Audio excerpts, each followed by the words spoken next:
guys, magandang tanghali. Meron tayong tanggap dito na concert 5 boto. Yan. Concert 5 boto guys.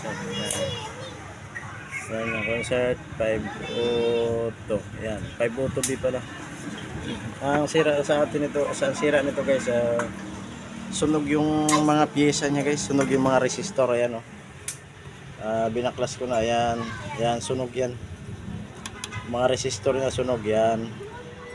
Tsaka merong mga guys, mga sunog ng mga resistor niya guys. Pinagbubunot na natin guys ito. Ito na yun yan. Yan, siya na, ano, ayan. Binunot na natin lahat. Ayan.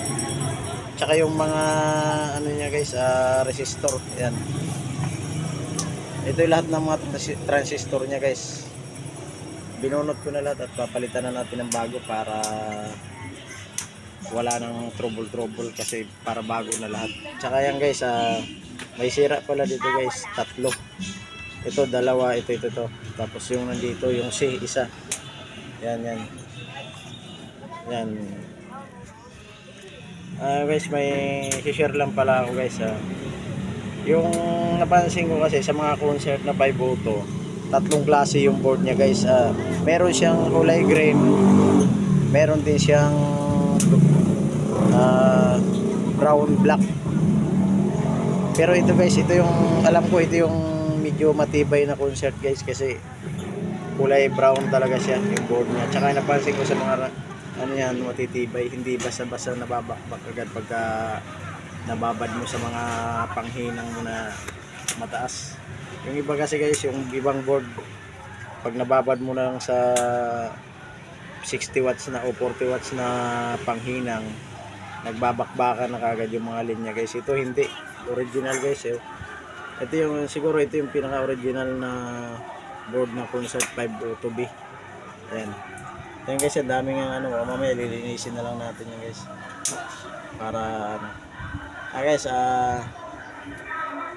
mamaya update ko na lang kayo guys kung magawa na natin kasi lalagyan muna natin ng transformer. Bye bye. Magandang hapon guys, update lang natin yung ginawa natin yung concert kanina. Ayan siya guys. Ayan, concert 5 Auto B. Ayan, update ko lang guys yung ginawa natin concert kanina. Ito na yung finished product natin. Yan, ang naging problema pala niya guys, ayan, ito. Yan. Lahat ng mga IC na yan guys, pinalitan natin. Yan, ito, pinalitan natin yan. Yan, lahat yan, pinalitan natin yan guys. Yan, yung mga sunog na yan. Kasi sunog na yan eh. Tsaka ito guys, yan. Pinalitan natin to. Bali 3 pinalitan natin guys. Ayan. Tapos ayun pa yung isa guys. 3 bago yan. 3 bago. 3 pinalit natin guys. Ito. Tapos ito. Yan yung pinalit natin. Tsaka yung mga transistor guys. Yan. Yung mga transistor na yan. Bago yan lahat. Pinalitan. Pati yung resistor. Ito yung mga sira niyan guys, ito. Ayan oh. Yan yung mga sira niyan guys, oh.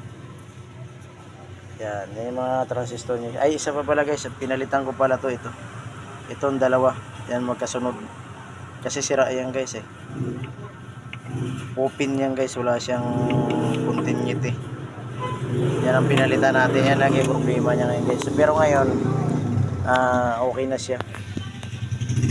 Tumutunog na siya. Yan. Tapos yung ano niya pala guys, ayan, likod niya yan. Tumutunog na yan guys. Sa mga ano guys, sa lahat ng subscribers ko, please subscribe. Pakipindot na rin ang bell button natin para ma-update ko kayo sa lahat ng video natin. Yan. Lahat na hindi pa nakapag-subscribe, mag-subscribe na po at pindutin yung bell button natin para ma-update ko kayo sa ating mga susunod na video. Kaya paki-share, paki-like naman ang ating video guys. Kung tutuusin guys, basic na lang to sa mga master natin yung mga ganitong sira, ganitong gawa. Basic na lang sa kanila to. Kaya ginagawan lang natin ng video guys para step by step masundan tayo ng mga beginner na mga technician, yung mga baguhan lang. Yan. Para makita naman ng mga baguhan kung paano gumawa ng step by step. Ayun ang kailangan natin, kaya ginawan ko siya ng video para paano yung iba masundan nila kung ano naging problema. Guys, para alam nila. Yan, ayun guys. Ngayon guys, okay na yan siya, tumutunog na yung gumagana na yan siya guys. Kaso siyempre yung pagpalit ko ng pisa hindi ko na siya pinakita kasi nakita naman guys yung mga bago yung ayan, bago yan. Yan. Yan. Ito bago yan, tsaka ito guys, bago yan. Tsaka ito. Yan, ito. Yan, tsaka yan. Bago yan. Kaya lahat ng pisa niya guys, lahat ng transistor yan yun, oh. Galitan natin.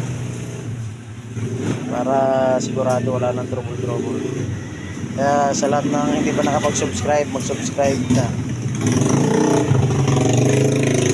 At paki-pindot na lang din ang ating bell button para ma-update ko kayo sa mga susunod nating video. Kaya hanggang dito na lang yung video natin guys. Paalam.